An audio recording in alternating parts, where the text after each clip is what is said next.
yake gaya ma wata mata yake ce mata kin ga mijinki, annabi ya ce ki lura da shi, fa innahu jannatuki wa naruki, mijinki shine wutanki shine aljannarki.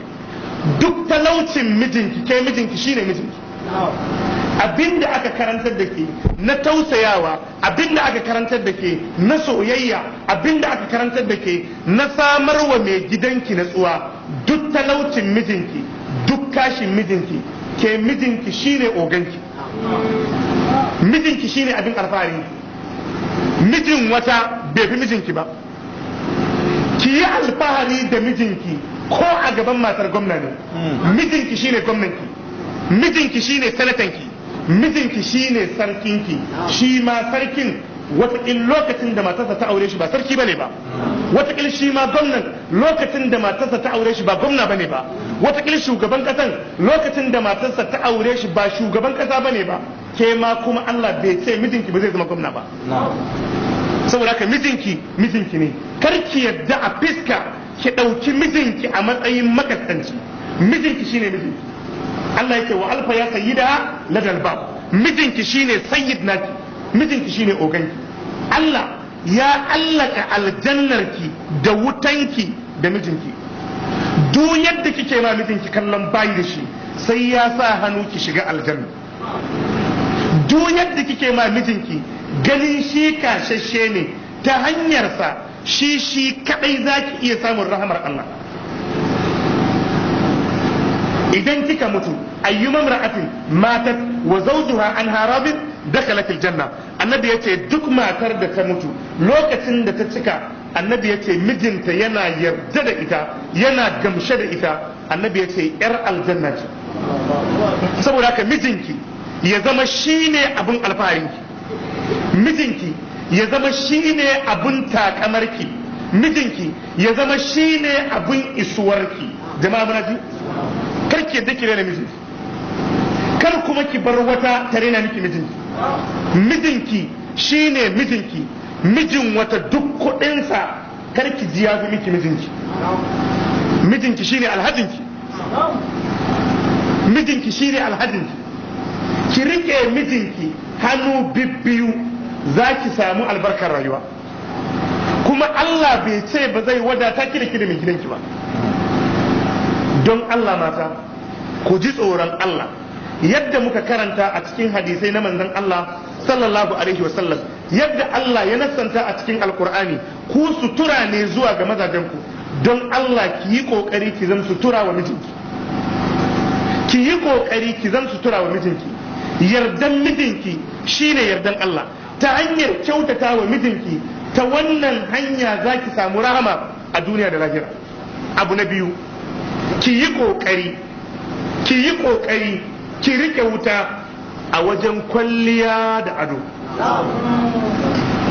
Babu wani makami a hannun ya mace mafi ta'asiri wajen farwa mijinta kamar kwalliya da ado da maɗi.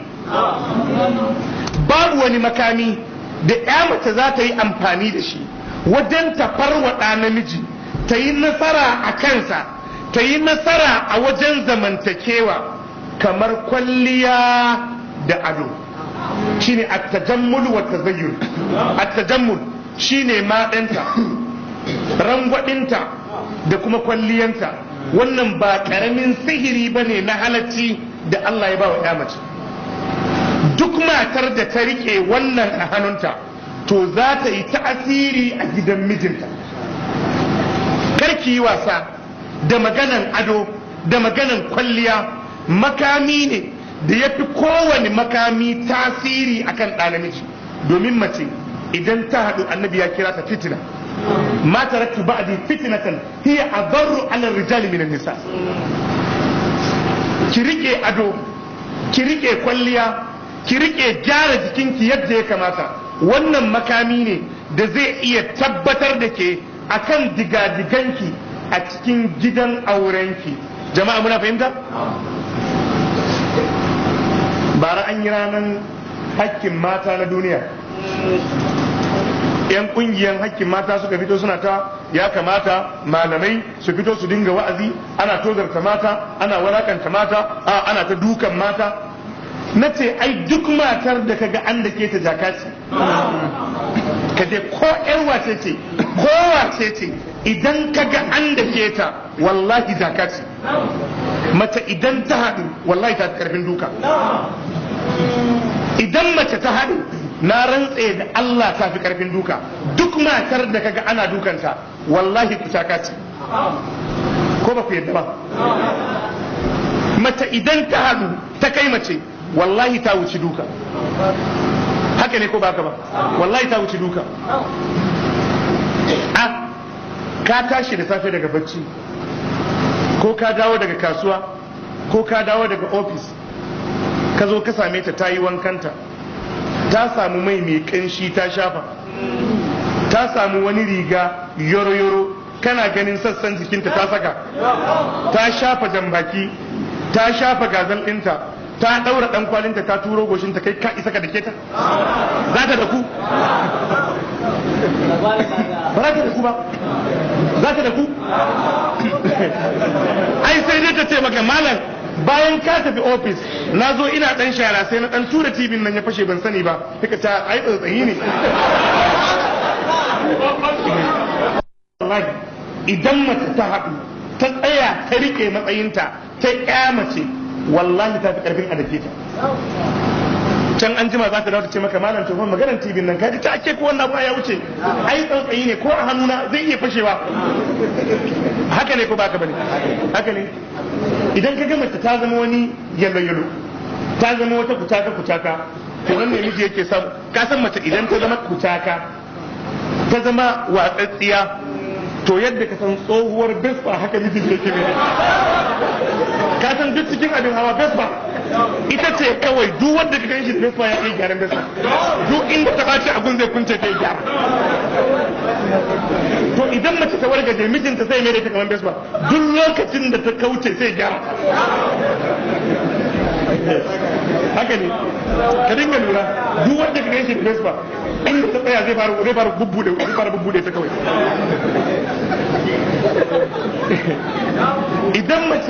Idan mace ta haɗu ta tsare matsayinta, saboda haka muke ce wa 'yan hakkin mata, matar da bata san matsayinta ba, don me za a tsaya ana